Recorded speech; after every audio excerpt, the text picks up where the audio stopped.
모든 왕들이 다 악한 왕입니다. 그 왕들 가운데 그래도 손꼽히는, 그래도 더 나쁜 왕들이 있죠. 아합 왕과 그의 아들인 여호람 때, 그때가 가장 부패하고 더러운 정치가 극에 달했던 그런 때였습니다. 오늘 우리가 읽었던 본문, 이 본문은 아합 왕의 아들이 되는 여호람이 치리를 하고 있었던 그런 시대에 있었던 일입니다. 이때 이적을 가장 많이 행한 그 선지자가 엘리야와 엘리사였죠. 기독교 역사를 보면 가장 어두운 시대에는 가장 밝은 빛이 필요합니다. 이 시대를 감당해낼 사람을 하나님이 보내셨는데 그 사람이 바로 엘리사입니다. 이스라엘이 온통 부패하고 더러워졌을 때 하나님은 또 하나의 준비를 하십니다. 그것은 아람이라는 나라를 준비하십니다. 은혜를 받고도 은혜인 줄 모르고 방탕하게 살아가면 그 다음에 하나님이 채찍질을 하시죠. 이스라엘에 대한 채찍이 바로 아람이었습니다. 하나님도 모르는 그야말로 짐승 같은 국가였지만 하나님 앞에 회개하고 돌아오도록 아람을 하나님이 보내신 것이죠. 엘리사는 국가가 이런 위기 가운데 있을 때에는 비록 부패한 국가이고 또 그런 국민이기는 하지만 그러나 하나님의 말씀을 전해주기도 했습니다. 아람의 왕이 이제 우리가 어디를 정복해야 되겠다, 침략해야 되겠다라고 이렇게 마음을 먹고 또 회의를 하면 엘리사가 하나님의 계시를 통해서 이스라엘 왕에게 그 정보를 줍니다. 이스라엘 왕이 정보를 받아서 그 자리에 가서 이미 미리 가서 매복을 하고 지키고 있으면 틀림없이 아람 군대가 그리로 오는 것입니다. 그러니까 애굽 왕 이런 그 매복한 군대 앞에 아무리 침략군이 강하다 하더라도 감당할 수가 없는 것이죠. 그래서 번번이 침략하는 모든 일들이 실패를 하니까 아람 왕이 의심을 합니다. 자기의 가까이 있는 신복들 가운데 스파이가 있는 게 아니냐는 그런 생각을 갖습니다. 그때 신하 하나가 이렇게 충고하죠. 그렇지 않습니다. 스파이가 있는 게 아닙니다. 그러니까 이스라엘에는 하나님의 사람 엘리사라고 하는 사람이 있는데 그 사람이 왕궁에서 침실에서 참모들과 하는 모든 이야기 전부를 다 듣고는 이스라엘 왕에게 고발하는 것입니다. 이렇게 얘기를 하니까 그래서 이 아람 왕이 그러면 엘리사부터 잡아 없애야 되겠다. 엘리사가 어디 있느냐 수소문해 보니까 도단이라는 작은 성에 있다는 거예요. 그래서 한밤중에 아람 군대를 다 동원해 가지고 이 작은 성을 완전히 포위를 했다는 것입니다. 새벽에 엘리사의 사환이 일찍 일어나서 창밖을 보고는 아주 기절을 합니다. 온 성이 아람 군대로 다 포위가 되어져 있기 때문에 그렇습니다. 저나 여러분이나 이런 상황을 전혀 한번 경험해 보질 못했기 때문에 이것이 얼마나 많은 두려움이 있는 것인지 어떤 어려움이 있는 것인지 우리는 잘 모릅니다. 그런데 이들은 밤사이에 성이 완전히 포위되어 있을 때 성경을 보면 그 성 안에 있는 사람들의 마음이 녹았다, 마음이 다 녹아내렸다, 혹은 무릎이 물같이 녹아내렸다, 이게 무릎에 힘도 없다는 거죠. 이렇게 성경은 말씀을 하고 있어요. 그도 그럴 수밖에 없는 게 이 포위하는 이 공성전이라고 하는 성을 점령하기 위한 전쟁은 그저 포위하는 전쟁입니다. 성 안에 있는 모든 사람들이 굶어 죽을 때까지 이 포위를 풀지 않는 그런 전쟁이기 때문에 그렇습니다. 그러니 이제는 갈 수도 없고 나갈 수도 없고 들어올 수도 없는 이런 상황이 되었으니 이제는 꼼짝없이 굶어 죽게 생겼으니 얼마나 놀랍고 두려웠겠어요. 주인인 엘리사에게 와서 오늘 본문에 보면 내 주여 우리가 어찌하리이까, 탄식이죠. 절망이고 좌절입니다. 그런데 엘리사는 두 말도 하지 아니하고 두려워하지 마라, 우리와 함께한 자가 그들과 함께한 자보다 많다, 그렇게 말해줍니다. 사환이 그래도 엘리사의 말을 믿지 못하고 자꾸 부들부들 떨고 두려워하고 있으니까 엘리사는 그를 위해서 기도합니다. 하나님, 그의 눈을 열어서 보게 하여 주시옵소서라고 기도했더니 하나님이 사환의 눈을 잠깐 열어주셨습니다. 그랬더니 하나님의 불말과 불병거가 산에 가득해서 엘리사를 둘러싸고 있는 것을 보았다. 그것이 오늘 우리 본문에서 우리에게 말씀해주고 있는 것이죠. 이를 보면서 두 가지를 생각을 해보려고 합니다. 하나는 도단성이라고 하는 이 성의 모습, 그러니까 오늘 우리의 현실과 이렇게 적용해서 우리의 현실과 어떤 점이 다를까 하는 것을 생각해 보려는 것이고, 또 하나는 그 위기의 도단성 안에 있었던 사람들, 그러니까 엘리사와 그의 사환에 대해서 어떤 차이가 있었는지를 우리가 좀 말씀을 통해서 살펴보려고 합니다. 첫째는 이 도단성을 먼저 살펴보죠. 도단이라는 말 자체는 두 우물이라고 하는 뜻을 가지고 있는 아주 매력적인 도시입니다. 상징적인 도시이죠. 도단이라고 하는 곳은 많은 사람들이 상업하는 사람들, 이런 상인들이 많이 지나다니는 곳이기도 하고, 또 우물도 많이 있었고 쉴만한 그런 아주 좋은 아름다운 그런 도성이었다고 얘기를 하고 있습니다만은, 성경에서는 그렇게 좋은 인상을 남기고 있는 성은 아니에요. 우리가 잘 알고 있는 요셉이 자기 형들에게 팔려간 곳, 그것이 바로 도단입니다. 요셉이 자신의 형들에게 팔려서 종으로 애굽으로 끌려 내려갔던 그것이 바로 도단이죠. 그래서 도단하면 의롭고 정직한 하나님의 백성이 악한 자에게 미움을 받고 망한 것 같은 그런 인상을 주는 그런 도시입니다. 의로운 사람이 핍박당한 곳이 도단이죠. 양심이 깨끗한 사람이 고통받는 것이 도단이에요. 하나님의 뜻대로 살려던 사람이 악한 자의 칼날에 쓰러지는 곳, 그것이 바로 도단입니다. 그리고 성경에 또 하나 도단에 대해서 소개하고 있는 것이 오늘 본문에 있는 도단이에요.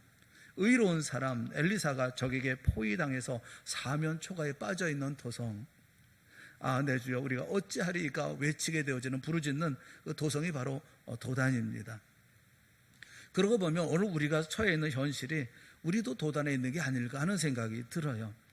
의로운 사람은 사회에서 바보가 되어지고, 선한 사람은 철저하게 무시당하고, 정직한 사람은 인정받지 못하는 사회, 약한 백성은 권력자에게 농락당하는 사회, 우리가 살고 있는 그것이 도단 아니겠습니까? 제가 알고 있는 분 가운데 정말 깨끗하게 사는 청백리의 삶을 살고 있는 공무원이 있어요. 그분은 시민 아파트에 사십니다. 그분은 자기 차도 없어요. 버스 타고 늘 출퇴근을 합니다. 그를 보고 바라보는 주변에 있는 시선들은 다 그렇게 좋지를 않아요. 비아냥거리면서 조롱합니다. 천치 바보라고, 왜 인생을 저렇게 요령 없이 사느냐, 이렇게 얘기들을 해요. 깨끗하게 살려고 하고 정직하게 살려고 하면 바보 취급을 받는 세상, 그것이 우리가 살고 있는 세상이죠. 자기는 옳고 남은 그러다고 주장하는 세상, 그리고 남을 위한 말 없는 실천보다는 나를 위한 말 많은 주장이 앞서는 세상, 인간으로서 최소한의 품격조차 유지하지 못하고 비인간적인 삶을 살게 되는 비극적인 세상, 이것이 우리가 살고 있는 이 도단이라는 세상이죠. 요셉이 형들에게 잡혀서 종으로 팔려가는 것처럼 오늘날 많은 의인들이 세상에서 고통당하는 것이 바로 오늘 우리가 살고 있는 이 세상이에요. 이 작은 좁은 땅덩어리에 이렇게 차별이 많고 이렇게 배척이 많습니까? 하박국서 1장 13절 말씀에 보면 이렇게 말씀하고 있어요. 주께서는 눈이 정결하심으로 악을 참아보지 못하시며 패역을 참아보지 못하시거늘 어찌하여 거짓된 자들을 방관하시며 악인이 자기보다 의로운 사람을 삼키는데도 잠잠하시나이까? 어찌하여 방관하시고 어찌하여 잠잠하시나이까? 오늘날 도단으로 끌려가고 있는 요셉이 하늘을 향해서 호소하고 부르짖었던 그 부르짖음이 오늘날 우리 가운데 들려지는 부르짖음이 아니겠어요? 우리 사회를 가리켜서 쏠림 사회라고 하더라고요. 쏠림 사회라고 하는 것은 어떤 한 곳으로 자꾸 쏠려 다닌다는 거예요. 무리지어서 그냥 그쪽으로 간다는 거예요. 그 말은 뒤집어 얘기하면 어떤 얘기냐면 튀면 안 된다는 거죠. 튀면 정 맞는다는 거예요. 이 병리적인 사회예요. 자기 뜻도 없고 자기 의견도 없고 그저 사회가 이쪽으로 가면 이쪽으로 욱 밀려가고 저쪽으로 가면 저쪽으로 욱 밀려가는 그런 사회가 이게 건전한 사회, 온전한 사회이겠습니까? 공감을 잃어버린 우려되는 사회죠. 전 세계에 드디어 무역전쟁이 시작됐다, 이렇게들 학자들은 말씀을 하더라고요. 민족 간의 갈등, 정치적인 혼란, 불신, 또는 경제적인 침체, 불안과 긴장, 이 답답하게 온통 포위당한 느낌을 받게 되는 것이 오늘 우리가 살고 있는 이 세상이 아닙니까? 개인적으로도 절망하고 실패하고 또 고통당하고 탄식하는 그런 이들이 신문에 다 오르내리지는 않지만 우리 주변에 너무나 많은 이런 이들을 발견하는 세상이 아니겠어요? 예레미야서 10장 19절 말씀에 보면 그런 세상에 대해서 이렇게 말씀해 주고 있어요. 우리 한번 같이 봅시다. 시작. 슬프다 내 상처여 중상을 당하였도다. 그러나 내가 말하노라 이는 참으로 고난이라 내가 참아야 하리로다. 내가 어떻게 해야 돼요? 참아야 하리로다. 내가 참아야 하리로다. 예레미야 14장 19절에 있는 말씀도 한번 보세요. 예레미야 14장 19절에 있는 말씀 한번 같이 보았으면 좋겠어요. 다 같이 봅시다. 시작. 주께서 유다를 온전히 버리시나이까? 어찌하여 우리를 치시고 치료하지 아니하시나이까? 우리가 평강을 바라도 좋은 것이 없고 치료받기를 기다리나 두려움만 보나이다. 이게 도단이라고요. 오늘 우리가 살고 있는 세상, 이런 세상, 우리가 살고 있는 세상에 도단과 무슨 차이가 있겠는가 하는 생각이 들어요. 이런 세상, 적군에 포위된 이런 도단 같은 이런 세상을 어떻게 살아야 할까? 우리가 살고 있는 시대나 그때 이 도단에 있었던 그 시대나 뭐가 다를 바가 있겠나 하는 그런 생각이 듭니다. 이럴 때 그 안에 살고 있는 사람은 어떻게 살아야 할까? 여기 두 사람 우리에게 말씀해 주고 있죠. 엘리사와 사환을 말씀하고 있어요. 두 번째 우리가 생각해 보려고 하는 것은 이 엘리사와 사환이에요. 아람 군대에 포위된 도단성을 보고 사환은 절망해서 외칩니다. 절망하면서 얘기합니다. 아, 내 주여, 우리가 어찌하리이까? 그러자 엘리사가 겁에 질려 있는 사환을 보고 두려워하지 말라. 우리와 함께한 자가 그들과 함께한 자보다 많으니라. 그리고 여호와여 원하건대 그의 눈을 열어보게 하여 주시옵소서라고 기도합니다. 이것이 바로 두 사람의 차이고 다른 점이죠. 엘리사는 사환이 갖지 못한 눈을 가지고 있었어요. 이 두 사람의 삶과 인격의 차이는 바로 여기서 차이가 났던 겁니다. 엘리사는 믿음의 눈을 가지고 있었고 사환은 육신의 눈만 가지고 있었던 것입니다. 이러니까 두 사람의 이 차별, 이 다른 점이 생기는 거예요. 어떤 글을 보니까 가장 위대한 사람은 다른 사람보다 더 멀리 볼 줄 아는 사람, 더 깊이 볼 줄 아는 사람, 더 많이 볼 줄 아는 사람, 그 사람이 가장 위대한 사람이다, 이렇게 정의를 했더라고요. 저도 동감해요. 얼마나 많이 세상을 돌아다니며 여행을 했느냐 하는 것이 중요한 게 아니라 얼마나 많이 보고 깨달았느냐, 이것이 중요하죠. 여러분, 예수님은 절망적인 세상을 사셨습니다. 그러나 주님은 언제나 영원한 나라를 바라보셨어요. 그래서 십자가 앞에서도 주님은 평안하셨습니다. 빌라도보다 훨씬 여유 있는 평안과 기쁨을 마음에 소유하고 계셨어요. 왜냐하면 예수님은 빌라도가 갖지 못한 믿음의 눈을 가지고 계셨기 때문에 그래요. 변화무쌍한 세상 위에 찍힌 지워지지 않는 영혼을 바라보고 계셨기 때문에 그렇습니다. 여러분은 이런 눈을 가지고 계십니까? 슬픔과 고통의 페이지마다 금박으로 아로새겨져 있는 하나님의 영원한 뜻을 발견하는 그런 믿음의 눈. 예수님의 제자인 여러분에게 이런 눈이 있습니까? 시편 91편 4절 말씀에 보면 그는 너를 그의 깃으로 덮으시리니 내가 그의 날개 아래에 피하리로다 라고 고백하고 있습니다. 하나님의 날개, 그 날개 아래 피하는, 닥쳐온 위기가 닥쳐온 도단의 이런 사면 초과의 고통 가운데 여러분은 우리를 덮고 있는 하나님의 날개를 보는 믿음의 눈이 여러분에게 있습니까? 엘리사는 이 눈이 있었다, 그렇게 말씀하고 있잖아요. 하나님께서 우리를 보내신, 우리를 보호하는 불말과 불병거를 보는 눈이 여러분은 가지고 계십니까? 하나님의 자녀는 믿음의 눈이 감기지 않는다면, 이 모든 걸 바라본다고 한다면 항상 낙천주의자일 수밖에 없습니다. 여러분과 대화를 나누면서 여러분이 한숨 쉬면 저도 한숨을 쉬게 됩니다. 여러분이 탄식하면 저도 탄식을 하게 돼요. 여러분이 억울하면 저도 화가 나요. 그런데 제 마음은 하나 다른 것이 있습니다. 그것은 뭐냐면 낙천주의라는 거예요. 우리 주님이 우리를 보호하시며 또 반드시 좋은 길로 인도하실 것이라고 하는 마음의 평안함이 있어요. 왜냐하면 그런 믿음이 있으니까 그래요. 엘리사는 믿음의 눈을 가지고 있었기 때문에 이 사환과는 다릅니다. 세 가지 면에서 달라요. 첫째가 뭐냐면 말이 달라요. 사환이 하는 말과 엘리사가 하는 말이 다릅니다. 하인은 아, 내 주여, 우리가 어찌하리까 라고 절망적인 소리로 부르짖었지만 믿음의 눈을 가지고 있는 엘리사의 말은 다르죠. 두려워하지 말라. 우리와 함께한 자가 그들과 함께한 자보다 많으니라. 말이 다르잖아요. 지금이야말로 정말로 믿음의 눈을 가진 그런 사람들의 말을 듣고 싶은 그런 때입니다. 우리의 현실은 엘리사와 같은 말을 할 줄 아는 그런 사람이 정말 필요한 때예요. 듣기만 하면 꽉 막혔던 가슴이 시원하게 뚫려 내려가는 것 같은 그런 믿음의 말을 할 줄 아는 그런 사람들이 우리 가운데 있어야 되지 않겠어요? 두려워하지 마세요. 우리를 지키시는 하나님이 우리를 공격하는 사람들보다 훨씬 더 크고 우리가 안고 있는 문제보다도 우리가 믿는 하나님은 훨씬 더 든든합니다, 이렇게 말해줄 수 있는 사람이요. 엘리사처럼 형제들에게 시원하게 한마디 해줄 수 있는 그런 사람이 되어야 되지 않겠어요? 저도 목회하면서 목회가 어떻게 편하겠어요? 어떤 때는 모든 것을 다 포기하고 싶은 그런 때도 있지요. 우리가 목회한다고 할 때 뭐 소명을 가지고 또 사명을 가지고 뭐 죽을 힘을 다해서 그러지만 어떤 때는 다 내려놓고 싶을 때가 있어요. 포기하고 싶고 절망할 때가 있어요. 그런데 그런 어려운 가운데 있을 때 어떤 분이 제가 그런 말씀 하시더라고요. 목사님, 뭐가 두려우신데요? 그 한마디가 정신 번쩍 들게 하더라고요. 뭐가 두려운데요? 사랑하는 여러분, 그런 사람 되고 싶지 않습니까? 누구와 이야기를 해도 우리에게는 다 대동소이한 것 같아요. 한마디도 시원한 말을 들을 수가 없어요. 그럴 때 나도 엘리사와 같이 하나님의 그 놀라운 불말과 불병거를 볼 수 있는 믿음의 눈이 있다고 한다면 우리는 두려워하지 마세요. 걱정하지 마세요. 이렇게 말할 수 있지 않겠습니까? 엘리사는 상황과는 달라요. 말이 틀려요. 사랑하는 여러분 모두가 다 엘리사와 같은 말을 할 줄 아는 사람들이 되어질 수 있기를 주님의 이름으로 축원합니다. 어려운 가운데 있는 사람에게 위로하고 격려하고 걱정하지 마십시오. 주님께서 우리에게를 인도해 주실 것입니다. 주님께서 우리와 함께 해 주실 것입니다. 하나님은 더 능력 있고 대단하신 분이기 때문에 이까짓 것 아무것도 아닙니다. 말해 줄 수 있는 사람을 꼭 갖기를 바라고 또 여러분이 그런 사람이 되어질 수 있기를 주님의 이름으로 축원합니다. 또 다른 게 있어요. 또 다른 게 뭐냐면 자세입니다. 엘리사와 사와는 자세가 틀려요. 무슨 자세입니까? 평안의 자세예요. 성경에는 자세히 기록하고 있지는 않지만 사완이 얼마나 호들갑을 떨었을지 짐작이 가요.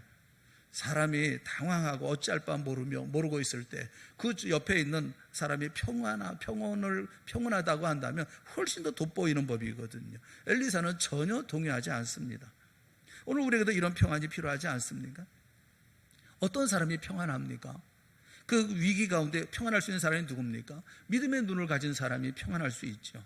이 도단이라는 현실을 너머로 하나님의 놀라운 보호와 하나님의 놀라운 뜻과 하나님의 놀라운 약속을 보는 이런 믿음의 눈을 가진 사람은 마음의 평안을 갖습니다. 마틴 루터가 종교 개혁을 하는 당시에 너무나 고통스럽고 괴로운 일이 많았죠. 그가 머물렀던 성을 가보니까 좁은 방구석에 있으면서 오랫동안 숨어 있었어요. 그 전기를 읽어보면 종교개혁이 결코 쉽지 않았던 것을 우리가 알 수가 있습니다. 그에게 너무나 많은 고통이 있었죠. 한 번은 그에게는 불면증이 생겼어요. 얼마나 괴롭고 두렵고 마음이 불안한지 잠이 오지를 않는 겁니다. 고민하니까 며칠 동안을 잠을 이룰 수가 없었어요. 어느 날 밤 잠을 자지 못하고 그날도 역시 엎치락 뒤치락 하면서 잠을 이루지 못하고 그 다음에 창문 있는 데로 가서 창문을 열고 내다보았어요. 작은 창문인데 그 창문을 열고서 밖을 내다보았습니다. 하늘은 구름으로 꽉 차 있어요. 자기의 마음처럼 그렇게 가득했었습니다. 그런데 예전에 보지 못했던 밖을 보니까 큰 기둥이 하늘을 받치고 있는 그런 모습이 눈에 들어왔어요. 자세히 보니까 그 기둥은 하나님의 손이었습니다. 하나님의 큰 손이 하늘을 떠받치고 있는 거예요. 전혀 움직임도 없이 하늘을 떠받치고 있는, 유지하고 있는 것을 보았어요. 잠깐 동안 하나님께서 마틴 루터의 눈을 열어주셨던 것입니다. 그것을 본 다음에 루터는 마음에 평안이 찾아왔어요. 그래, 저 하늘을 떠받치고 있는 하나님의 손, 저 큰 손이 오늘도 그대로 지키고 있는 것처럼 오늘 나 같은 작은 사람도 하나님의 저 큰 손이 나를 붙들고 계시지 않는가. 하나님의 손이 나를 붙들고 계신다고 한다면 내가 왜 불안해하고 내가 왜 잠을 자지 못하고 내가 왜 이렇게 고민하고 있나. 그 다음부터는 잠을 잘 잤다. 그런 일화가 기록이 되어져 있어요. 요즘에 밥을 할 때 보면 쌀에 돌이 들었다고 돌을 골라내는 사람은 없죠. 우리가 사오는 쌀은 이미 벌써 다 정제가 되어서 물을 부어서 그저 이렇게 밥솥에 안치기만 하면 밥이 되지 않습니까? 밥을 먹다가 우두둑 그 돌을 씹는 그런 일이 거의 없죠. 예전에는 그렇지 않았어요. 조리개라고 아십니까? 복조리개라고 여러분 보셨을 텐데 가을에 변 배는 그냥 논바닥에서 말립니다. 또 흙마당에서 탈곡하는 과정이 있기 때문에 모래흙이 섞여 들어갑니다. 그래서 밥을 할 때는 꼭 쌀을 일었어요. 일어서 그 다음에 밥을 안쳤습니다. 그 어머니는 쌀이 든 바가 이제 몇 번이나 물을 붓고 또 잘 흔들어서 맨 아래쪽에 보이는 돌 부스러기들을 다 골라냈어요. 그래도 밥을 먹다가 돌을 씹는 일들이 여러 번 있었어요. 근데 여러분, 쌀에 돌이 아무리 많아도 쌀보다 돌이 더 많을 수는 없어요. 내 삶 속에 쌀보다 돌이 더 많다고 생각할 때가 있어요. 우리는 돌이 많다고 생각할 때가 많아요. 그런데 여러분, 우리가 밥 먹을 때 가끔 한 번씩 씹는 것처럼, 돌을 씹는 것처럼, 그렇지 우리가 밥을 먹을 때 그렇게 돌이 쌀보다 많은 경우는 없지 않습니까? 아무리 불행과 고통이라는 돌이 많아도 하나님 우리에게 행복과 기쁨이라는 쌀보다 더 많을 수는 없는 법이에요. 믿음의 눈이 있는 사람은 아무리 그런 어려운 가운데 있다 하더라도 마음의 평안을 갖습니다. 하나님의 큰 손을 보는 눈이 있는 사람은 마음이 평안한 거예요. 아무리 온 주변이 소용돌이 치고 갖가지 유언비어가 우리의 마음을 힘들게 하고 또 어지럽게 하고 온 천지가 물음표처럼 대답이 보이지 않는 그런 도단이지만, 그런데 우리의 영에 눈이 열리고 하나님의 손을 본다고 한다면, 그런 눈이 있다고 한다면 우리는 평안할 수가 있는 거예요. 사랑하는 여러분, 주님의 손을 볼 수 있고 불말과 불병거를 볼 수 있는 여러분의 눈이 되어질 수 있기를 주님의 이름으로 축원합니다. 그걸 보는 사람은 평안한 거예요. 왜 우리는 이렇게 힘들고 어려워하고 좌불안성이 되어져서 그래서 할 말 못할 말 함몰하고 다니십니까? 여러분, 그것은 다 믿음 없는 거 아니겠어요? 보지를 못하는 거 아니겠어요? 시편 118편 6절에 보면 여호와는 내 편이시라 내가 두려워하지 아니하리니 사람이 내게 어찌할까? 그렇게 고백을 해요. 여호와는 내 편이시라 내가 두려워하지 않습니다. 사람이 내게 어떻게 하겠어요? 나는 하나님의 사람인데. 사랑하는 여러분, 이 평안을 가질 수 있기를 주님의 이름으로 축원합니다.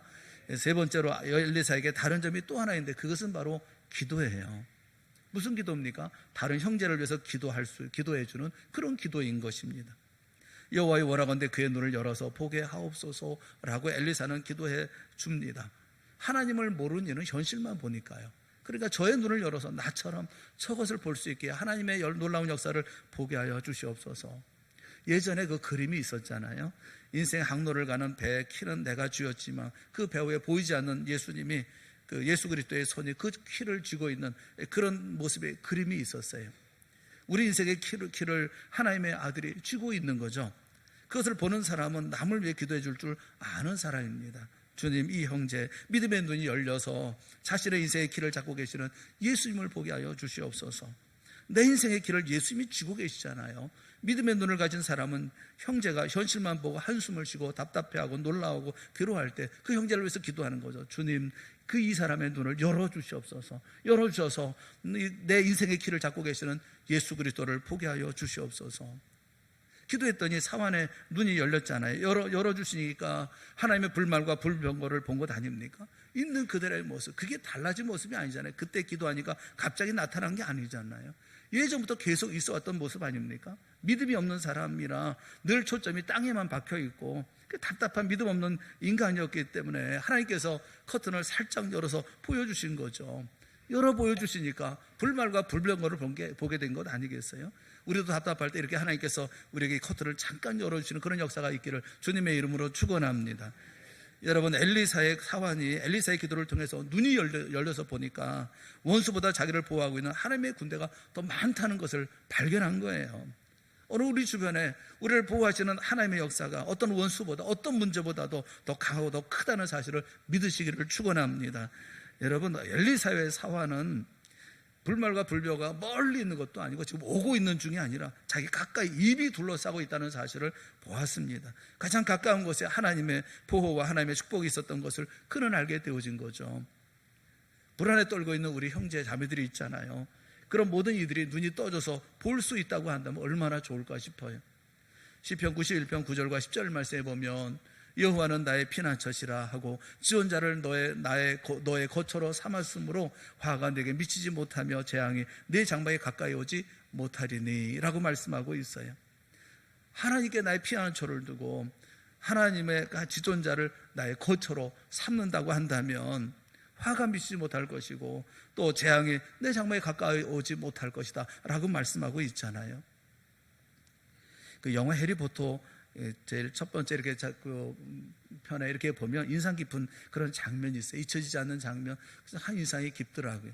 11살 고아였던 소년 해리가 호그와트 마법 학교에 입학하기 위해서 런던 그 킹스 크로스 역에서 9와 4분의 3 승강장의 벽을 뚫고 들어가는 그런 장면.